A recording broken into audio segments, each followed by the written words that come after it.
Hey guys! Alright, so I decided to take a break on letting out homeschooling stuff. Good. What the? Oh, So we're gonna move on down the line here with the book. And this one is called Creating a Personal Legacy Through Homesteading. So it's enough. What I did? Look what I did? Put her out of here. Out of here now. Okay, you're back in bed. alright, here we go. This one's by Anne Briggs, aka Anne of All Trades. I'm just gonna turn this down. So every time I turn it off or pause it, it like goes weird on me. Okay. Sorry, I'm one that has to have something in the background, and I don't have a radio or anything, and You know, it's nice. I don't know. Music on my phone They're gonna be is. back in the street doing the same thing. I have good music on my phone. I just don't have a lot of it right now. So. Don't let them in. I don't like the abuse. Plus, honestly, the TV in the background, they don't nail you as much with stuff on the TV as they do with music playing. So, anyway, kind of weird. Yeah. Little. Yeah. I'll talk about that stuff in a bit. Okay. What is homesteading? The word homesteading was originally coined by the U.S. government in a policy that granted free land to settlers willing to develop and cultivate it. In more modern times, it's come to define a movement of folks choosing to make their lives a little harder, a little less convenient, and a little more sustainable, in hopes of creating a more purposeful, meaningful, connected life. Actually, for us, homesteading means learning to become more self-sufficient, growing your own food for health, as my t-shirts, the Faith First logo now, at the bottom says grow food, eat healthy. Eat food for medicine, grow food for medicine. It's just for your health, to be healthier. And that's like one of the biggest things, because the grocery store the food on the store shelf is so full of poisons. So full of poisons. And becoming self-sufficient and sustaining your own homestead and animals and growing your own veggies and stuff is literally the only way to take control of your food supply and your health and your family's health. And learning how to utilize the wild medicinal plants and growing your own medicinal herbs and that kind of thing, and learning how to use them. So, You've had a disagreement. I had to turn the light on. I suggest you I retreat. don't know if we're going to get storms today or It not. wasn't a disagreement. Oh my god. You have the arrogance of a great sin. Alright, here we go. The most important. Okay. To me, homesteading comes down to stewardship. I want to be the best possible steward of the time I've been given. I haven't been, and God forgive me for that. I've not been a good steward of money. I've not been a good steward of my time, of the time God has graced me with. And I'm trying to rectify that, and I'm trying to do it right. And now I'll talk about what's going on in another video or at the end of this. Anyway, my physical health, the land I have, and the animals that have been entrusted to my care. I want to be a good steward of knowledge, skills, and relationship, and truly believe that intentional stewardship of those things is the best way forward. And that's how I want to be. And you know what? I'm actually going to circle this paragraph, because that is right on. So, yeah. Treatment? Homesteading as a means of creating a personal legacy. I never set out to be a homesteader 10 years ago. I was newly married and totally broke, living in a new city and very lonely, working a corporate job, commuting, and spending most of my time in front of a screen. Not a life. On sunny days, I couldn't help but look out the window 3 cubicles over and long for something different. Exactly what, I wasn't sure. But something deep inside kept nagging at me. Money was so tight back then that most of our food was coming from my volunteer job at the food bank. Seeing how much waste there was, even in a setting like that, which utilized past date groceries, and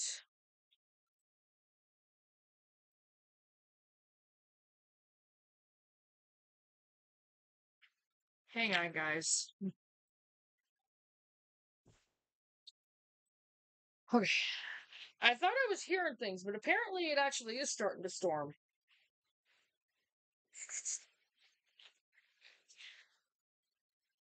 In restaurant cast-offs, a harebrained scheme was hatched. I was going to get some chickens, feed them the scraps we couldn't utilize, and create a free fresh egg factory right in my backyard. See, and that with chickens, that's what it's, well, I can't actually say that. With animals, it started with the chickens with us. But the homesteading itself started with a gardening that I remember growing up with. And that's where I decided to take that. But I made the decision to get into the homesteading because of watching the Off-Grid with Doug and Stacy videos, because I was starting to learn how bad everything really was. And I wanted to take control of that. And I still do. It's just right now we're just in a really tight, really bad money situation. We're living in a trailer. We need to be on a property. We're not yet. You know, and I know the steps I have to take. Even if it means going back to Michigan, staying on the property in a camper trailer. If we get stuck, if it looks like we're going to get stuck there, I will figure out how to get each of us a little tiny cabin home and put one on 1 acre, one on another acre, and one on another acre. Because I think you can have one per acre. If I'm correct, I think you can have one per acre. If that's what I have to do, that's what I have to do. And then we can just pool together and do our own gardening. We'll just put up a privacy fence. You know, if this is what we have to do, this is what we have to do. Because right now, unless my art gallery is just beginning, you guys, those of you that have watched my art gallery video, and I really hope and pray you guys watch it again. Or, share it. Share that art gallery video, because I am open. No, I haven't had any business yet. I'm open, though. I am open for sale on my painting. I do need to finish that one. There's a lot I'm still putting into the art gallery. Oh, gosh, Shiloh. Thanks to Grammarly, everybody right helps to meet your goal. Poor Shiloh.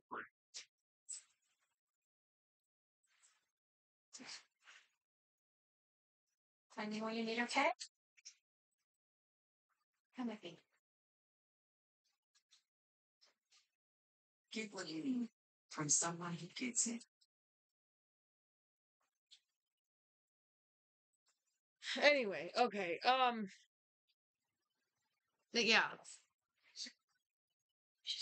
And yes, we can make the money that we need for, I could make the money to go out and buy us a house outright, house and property. But it's going to take time.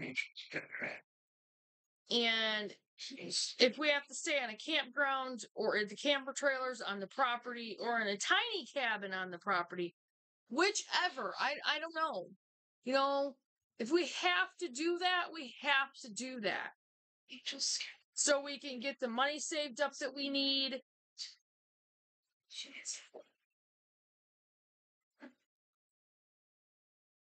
Hold that thought, guys. Yes. Be right back. Anyways, but, it's going to take time. And again, if we have to And I put tiny cabins on the property and stay in them. Like, if we have to, we have to. You know, I'm gonna work really hard to get everything really going with the art gallery.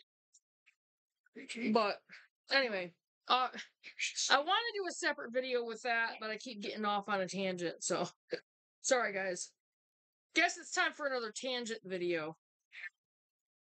I've never had access to many tools, but I had been interested in building and growing things since childhood summers spent with my grandfather in his workshop and garden. A survivor of the Great Depression and 2 wars, Grandpa fixed, reused, and recycled everything himself. He built his own house and most everything in it, grew a huge garden every year, bartered and traded all manner of items with neighbors and friends, and prided himself in only throwing away 1 black plastic bag of true garbage every year. Because my parents are missionaries and we constantly moved from place to place, I'd never even had a dog or a cat, but I mustered the dumb Sorry, give me the bug on me. But I mustered the dumb confidence to bring 4 chicks home from the feed store and put them in my bathtub. I scoured Craigslist and found a couple tools I could afford, raided my neighbor's trash piles for a few weeks, and eventually hobbled together a little chicken coop and built entirely of scraps. I risked everything. Sorry, guys, it's so hot right now. It's been so humid down here. It's ridiculous. It's supposed to cool off. Hopefully it will. Fast forward 10 years, and I now travel the country teaching folks Takes more than a please. like me how to pick up their first tool and plant their first seed in an effort to grow a totally different life. See, that's what I want to be able to do with the videos, is teach you guys how to become self-sufficient. And right now, I know my life is nowhere near, like, we're dependent on electricity right now. We're dependent on the store for food. We're dependent on this. I want to get out of that. And that's our goal, that's our aim, but we need to get on a property. We got to get out from under this heat. None of us can handle it. It's very physically taxing on all of us. And you know that right now that's hard. One of our main goals is to get up north in Michigan. So we're out from under that, and then we're going to work on getting where we need to build up that homestead. And I'm praying to God we have enough time to do it. Okay. I'm self-employed and even got to retire my husband from his corporate career to work alongside me in our marketing and consulting business. In the mornings, evenings, and weekends, I farm 30 acres in Tennessee, raising beef, dairy, pork, and poultry, and I'm currently building a school to teach disappearing life skills. See, that would be great. I would love to do that with Faithless Farm. I would love to. Like Doug and Stacy are doing with theirs. I grow, build, raise a lot of what we need, but to me, the word self-sufficient is a farce. My best friend Tyler and I run a small raw dairy selling yogurt at the farmer's market. We tag team everything from cow care to kiddo care to make room to farm in the margins.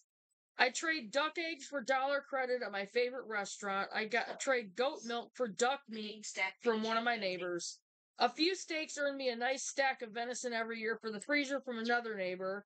I get food scraps from our local CSA to feed my pigs and help them with spring planting and fall harvest in exchange for all the produce I need for canning. Of course. For all the produce I need for canning and preserving. I help another neighbor utilize the waste from his commercial mushroom growing business and create incredible compost to share with our local farmers. I help a friend prep stock and occasionally help teach woodworking classes at his school in exchange for wood from his sawmill for various farm projects. Another friend owns an arborist company who saves dumping fees by leaving all his wood chips and logs at our farm. We use the chips for our composting, and another friend helps me cut and sell firewood. But this didn't happen all at once. It started right where I was a decade ago with what I had. The Dave Ramsey method of getting out of debt and squirreling away a few dollars, a few illegal chickens, and a couple raised beds built from fencing scraps. See, and that's right where we are right now. We go back out to the property. Goddamn shit. and build that I'm sleeping. privacy fence, that's what I'm going to start doing. I will start the homestead right there. And I will do it to where I can teach Aaron how to take care of it, how to deal with it, and exactly what to do with it once we leave. When you shop online or in the Sprouts app, you'll find the same healthy choices. I'm just not sure on the when, but we'll get into that in another video. Again, I keep getting off. Time for a tangent video for sure. Then came the meat rabbits and the bread baking, learning to patch my clothes and thrift instead of replace, the fruit trees, a few more tools, and hosting weekly family dinner nights to cultivate new relationships while sharing the spoils from my 1/8 of an acre backyard farm. The sidewalk. If you need permission not to do it all, here it is. It's far better to do what makes sense for us, wherever we are in our current season of life, in a way that pushes us towards rather than distracts from our own unique goals. It's better to build our skills slowly and intentionally as we learn to barter, trade, and buy the rest, support and take part in our local community, and be good stewards of what we have, time, money, energy, and capacity, than to burn ourselves and our families out and suffer alone. Even though the phrase self-sufficiency was popularized during the Homestead Act, you better believe the original homesteaders knew who, how, and when to ask for help and when to lean into and show up for their local communities. As modern homesteaders, we will all be far better off if we realize that no matter what our own personal motivations to homestead are, being part of a community means being able to love those who are different from us, learn to meet them where they're at, and practice living in service of those around us regardless of race, religion, or political view. Moving from one very extreme political climate to another, opposite extreme, and farming in both places was a stark reminder that we are all just doing what we believe is best for our families. It's easy to sit at the table and have genuine face-to-face conversations with our neighbors no matter what signs or flags they hang in their yards. When there's a cold snap, our plants all freeze together. When someone's tractor breaks down on the side of the road, we all stop to help. When a family suffers tragedy, we all come together and support. Though I ditched the corporate career and the paycheck that accompanied it, today my life has a far greater sense of purpose and meaning than it could ever have with my prior trajectory. Blah, blah, blah. I work hard every day and go to bed tired with a full heart. I'm far from lonely. I'm never bored. I started homesteading unintentionally, but soon started dreaming about creating a more meaningful life for my husband and the children I've wanted my entire life, but still haven't come. I wish I would have started a homestead when my kids were little. I really do. Our Sunday family dinner nights have a unique and wonderful cast of characters. I get to be an auntie to all the kiddos on the block. A few times a year, we get to help with our neighborhood square dances. My best friend got married in our half-built barn, and the whole community came together to make it beautiful. I still have to spend some time behind the screen every day to make ends meet, but it's on my terms, on my schedule, and on my farm. And I think it's important to practice moderation too. We eat really great food at home, but I'm not above stopping at a Taco Bell on a road trip. Ew, Taco Bell, gross. And you certainly won't catch me refusing a slice of store-bought cheesecake that my non-farming neighbor serves me in their living room either. I will, because that's full of preservatives and yuck. The last decade has brought a whole lot of smiles, scars, and tears. This homesteading life we've chosen certainly isn't easy, but it absolutely is worth it. And anything that's worth it is never easy, you guys, and especially homesteading. Part 2, the mindset of a homesteader. Remember that video, adapting to the mindset, adapting the homestead mindset. Couldn't remember the title. Adapting the homestead mindset to the homestead mindset.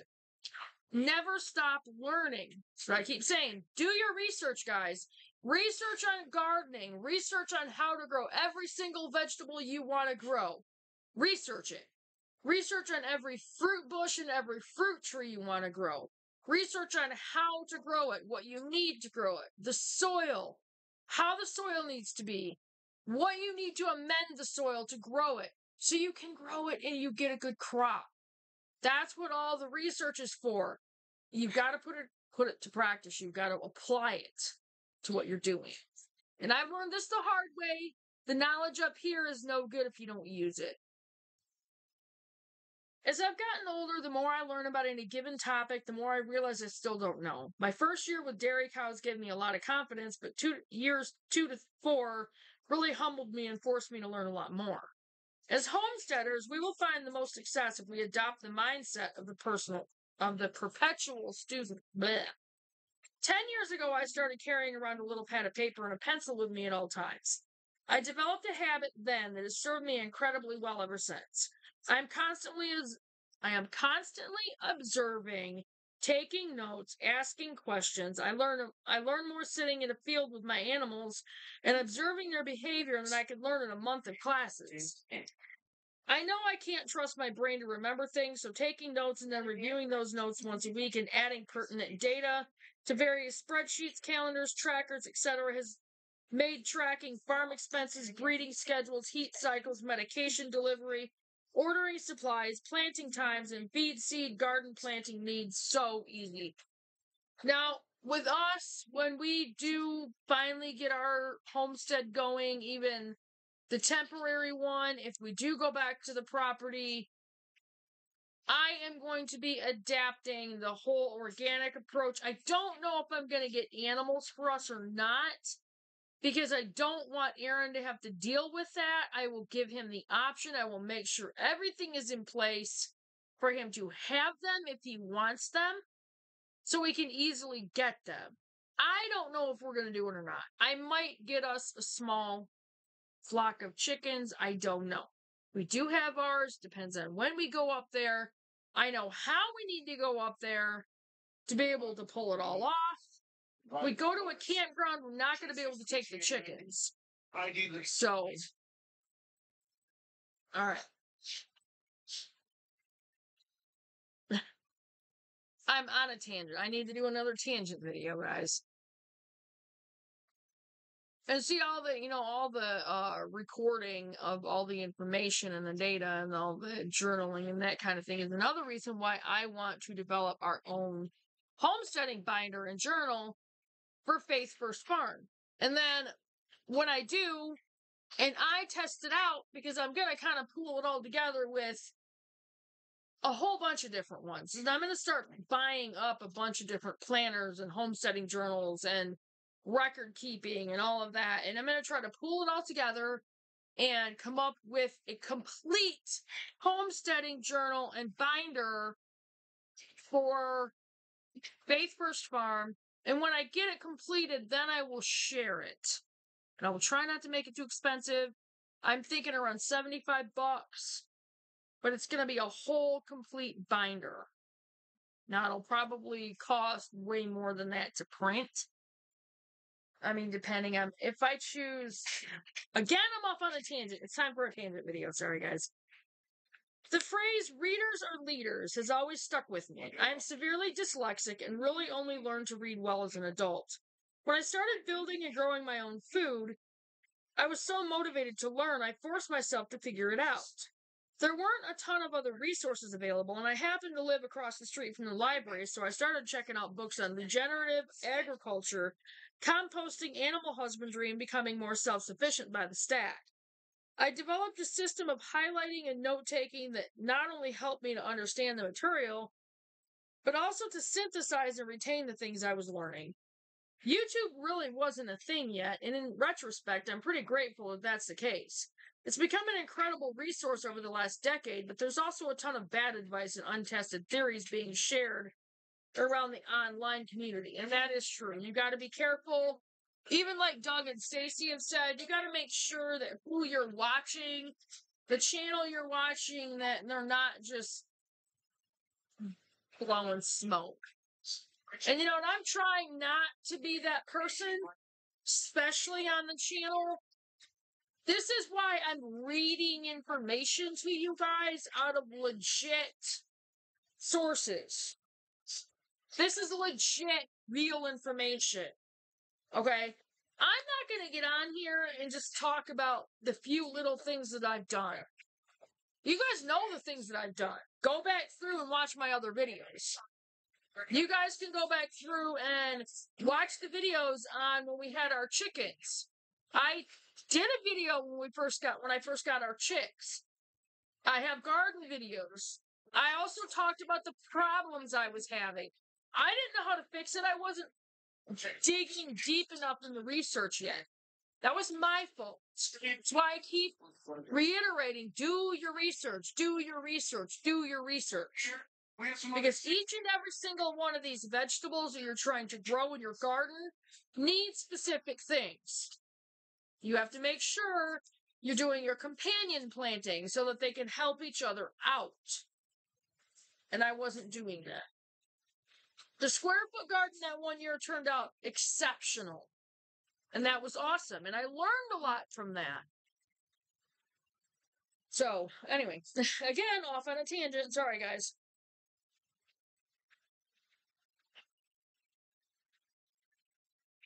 And the sheer volume of the options available can be crippling to a beginner who doesn't yet know how to filter through it. I will say, though, that starting my own YouTube channel was super helpful for me in my own desire to learn at a faster pace, because the best way to learn anything is to turn around and teach it. Me to you guys. To date, the books that have helped me most are The Urban Farm Handbook by Annette Cottrell. I had to type such. And when you couldn't ask your phone to do this. Sorry, guys. I'm going to pause this for a second. Okay. All right. You Can Farm by Joel Salatin. Restoration Agriculture by Mark Shepard. Dirt to Soil by Gabe Brown. Holistic Management by Alan Savory. And The Intelligent Gardener by Steve Solomon. It took a charge. As audiobooks became more popular, I've started listening to audiobooks while driving my car, when working in the garden, or when I'm on my tractors. I'll often listen to a book once through, and if it's got good info in it, I'll buy a hard copy of the book so I can highlight, write notes in the margins, and use it as a reference moving forward. Upstairs. There are also tons of in-person options to learn: local farm classes, the Natural Resources Conservation Service. My local agriculture extension offices and homesteading conferences seem to be popping up all over the place. One of the best tips I got early on was from my vet. She told me to go hang out at my local farm co-op and talk to the folks that shopped and worked there, because they tend to have a really good handle on what's going on, what works where, who is doing what, and how. I used to go to the co-op and spend hours reading labels, drinking free coffee, and asking lots of questions.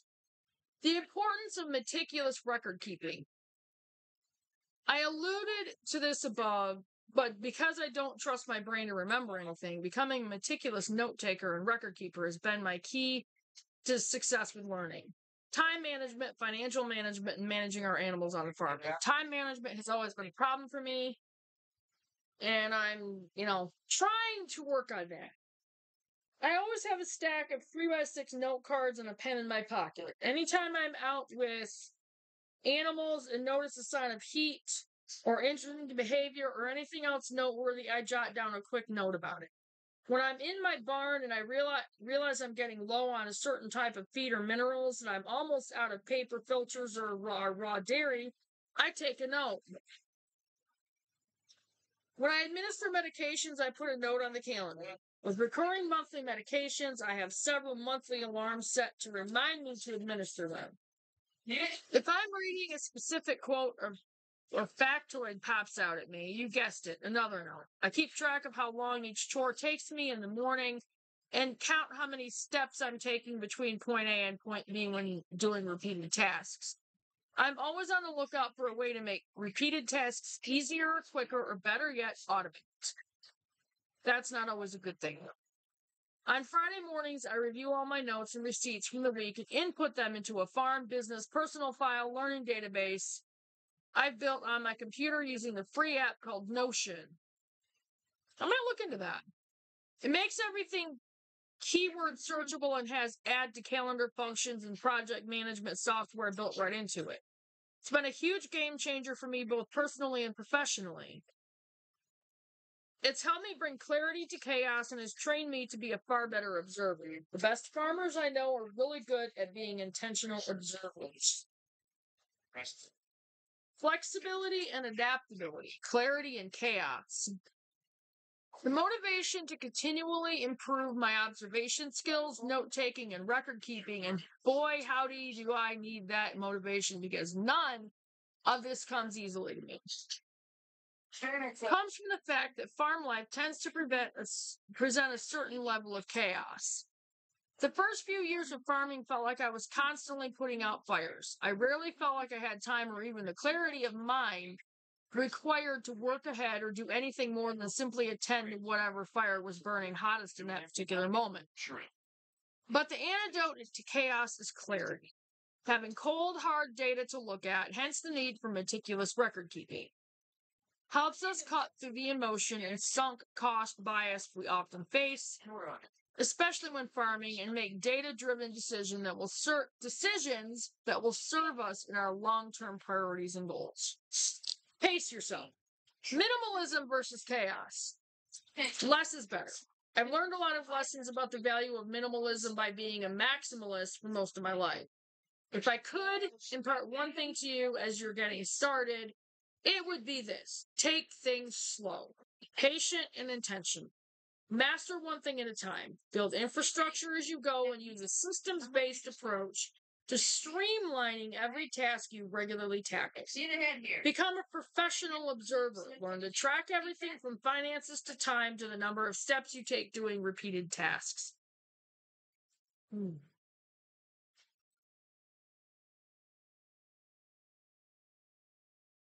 Don't buy land without fences or water systems and get a whole bunch of animals right off the bat and hope for the best. 80% of farmers quit within the first 18 months of purchasing their land because they get in too deep too quickly and don't know how to get themselves out. My friend Daniel Salatin says, if you're spending more than 30% of the time you have allocated to do a task, 2 hours for chores, for example, doing something you're going to have to do again tomorrow, you'll never be able to get ahead. And he's right. Getting animals before we have infrastructure to support reliably containing and caring for them in a time and effort-efficient manner is a recipe for disaster. Multitasking is a myth. Juggling 10 things at once can often feel productive because there is a sense of urgency that directs action. But true productivity and efficiency come from focus. Juggling too much makes us feel busy, often a lot busier than we actually are, and also guarantees some things that will get dropped. Often those dropped balls come back to bite us later, forcing our full attention whether we have time in the moment they need us or not. Things like putting off donkey hoof maintenance today can turn into 3 weeks, and then before we know it, they've got an abscess in their foot, and the vet needs to be called. All of a sudden, we have to find several extra hours a day to sew clothes and wrap legs. Giving something my full focus and seeing it through to completion is still one of the hardest things for me to do. I still have a problem. But I also know beyond a shadow of a doubt that it's worth forcing myself to push through and finish. That doesn't mean I'm not managing multiple projects, short and long term, on the farm on any given day, week, month, or year, but it does mean that I'm intentional about what I choose to do and when. And once I've chosen it, I'm only doing that one thing, giving it my full focus, either until I'm finished or until my alarm rings to let me know it's time to move on to the next item on my calendar. Implementing a system of time blocking, personal deadlines, and calendar priority management has been absolutely life-changing for me. I will have to try that once I get all these balls in the juggling kit. I'd love to write more on it, but that's a whole other article for another time. In my dream world, you'd take my advice and take one season with your only goal being to plant a small garden. You'd get only a couple of one entry-level animal species at a time, and you'd try to learn one new skill at a time.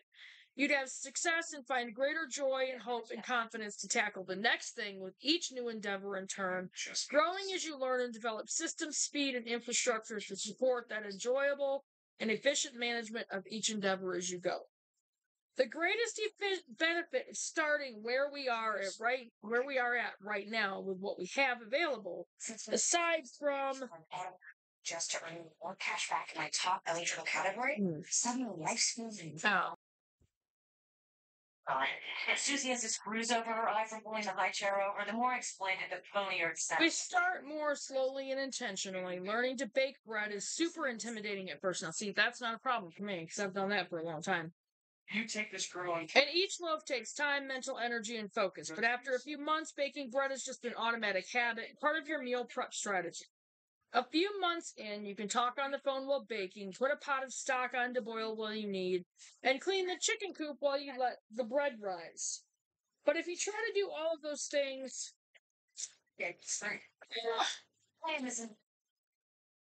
for the first time, all at once, disaster and overwhelm is likely to strike. If I'd waited until I got out of the city to get my very first animals, build fences and infrastructure, start cooking from scratch, pick up my first tools, plant my first huge garden, and start investing in my community and tried to do it all at once, I very likely would never have even made it out of the city in the first place. One of my favorite books is called The Compound Effect by Darren Hardy. That book, paired with the book Atomic Habits by James Clear, has had a massively positive influence on the way I've looked at how I tackle everything on the farm. I've always struggled with patience and consistency. I was told I should never get a milk cow because I wouldn't be able to consistently milk her. But I knew myself, and I knew that having a milk cow would help me to become more consistent. My love and care for my animals goes far above and beyond my need for personal comfort. I knew that if I had a cow standing by the gate waiting for me to milk her every morning, I'd show up, and I did. And showing up to milk my cow every morning also meant I was ready to be able to show up for a whole lot of other good, important things for the rest of my day, too. Commitment and determination, understanding the dedication required. In case you didn't catch this above, I was the one who got land and a ton of animals I'd never had and tried to learn and do all the things all at once. It resulted in a whole lot of heartbreak, hard-learned lessons, and a few years of absolute chaos and unrest. Physically and mentally, I nearly lost everything important to me in the process. It is because of sheer stubbornness and the fact that I had an excellent support system at the time that I didn't lose it all. We all need a certain amount of grit and stick-to-itness as farmers, but it also doesn't have to be hard and miserable all the time. There are going to be hard things. This is unavoidable. But it's been my experience that when one thing falls apart without the right fail-safes in place, the attention required to fix that first thing in the moment has had a cascading effect on other important things getting neglected. Pretty soon, it's all chaos all the time. Mental toughness, identifying our why, and staying focused on how. The homesteading why. Why do you want to do it? Us? Better health, better food, self-sufficiency, not being dependent on the store, not being dependent on the government. And that's a big one right now. You don't want to be dependent on them. And unfortunately, right now, I have to deal with getting food stamps still. I don't want that. I want to be able to grow my own food. Yeah. I want to be able to take our own fresh milk and make our own butter, make our own yogurts, use the kefir and the whey, and make our own cheeses, and so on and so on and so on. So I want to be able to grow the vegetables from our garden that we need. I want to have those animals in place. I want to be able to have the eggs that we use almost daily come from our own chickens. And those chickens with what they eat, I want all that stuff to have come from our own gardens, our own land, so I know they're healthy. I don't want to have to depend on going to Tractor Supply and picking up chicken feed. They don't need grain. You can grow everything for your chickens. You don't need to go to Tractor Supply. You just need to be smart about it. You need to read. You need to do your research. It takes time. It takes patience. And dedication and commitment, just like they're saying. But that's my why. What's your why? Why do you want to go in homesteading?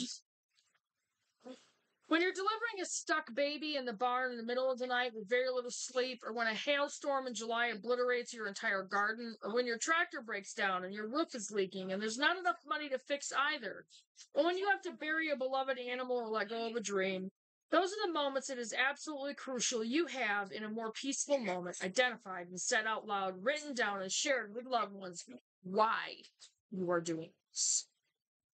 So, how did you test positive for diabetes? Excitement, energy, and passion fade. A sense of purpose carries us through the hard moments. The why informs the how. I often get asked about how I maintain my motivation, how I seem to have superhuman time management skills, and how I seem to do all the things all the time. Motivation isn't something that we wait on to get started. It shows up amidst positive feedback as we're learning new things and enjoying the process. As we're experiencing... Sorry, there's a bug on the table. As we're experiencing the pride of the job well done, as we're gaining momentum.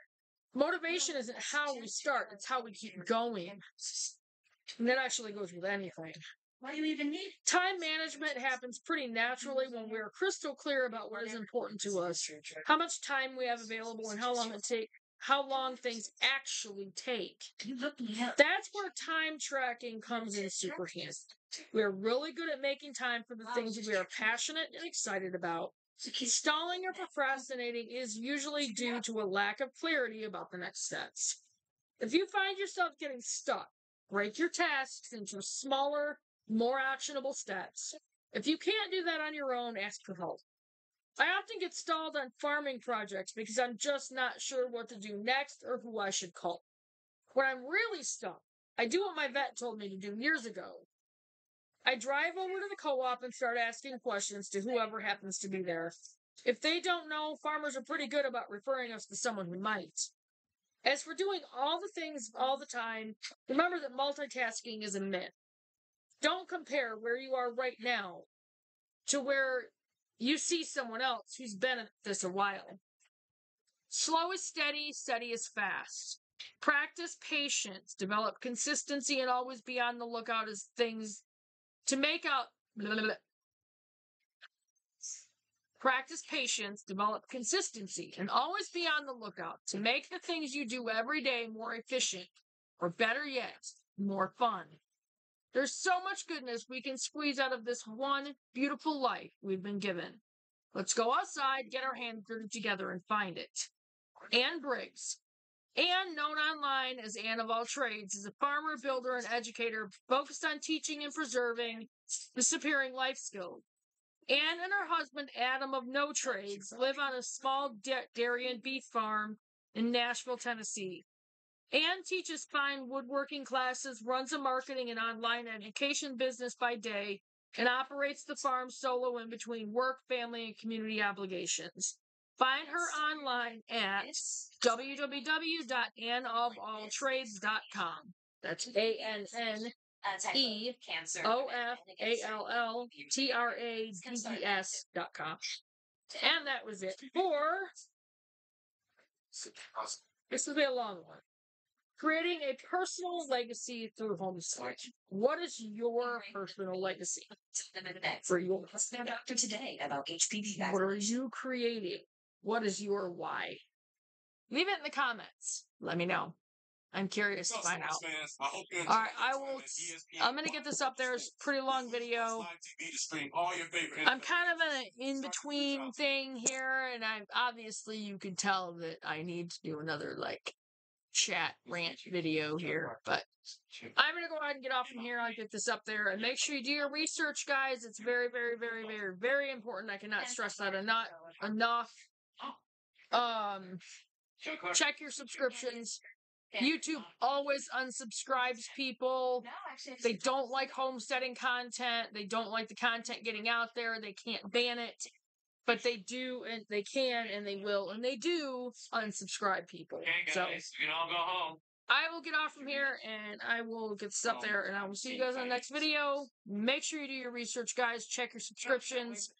If you're not subscribed, welcome to the channel. We're Faith First Farm and Homestead. I'll go into that all in another video. Make sure you watch the next one, because I'll go into all of that in the next video. And just check your, if you're not subscribed, click on the notification bell and click on all to make sure you get all the notifications. I will see you guys in the next video. Bye, guys. The two of you.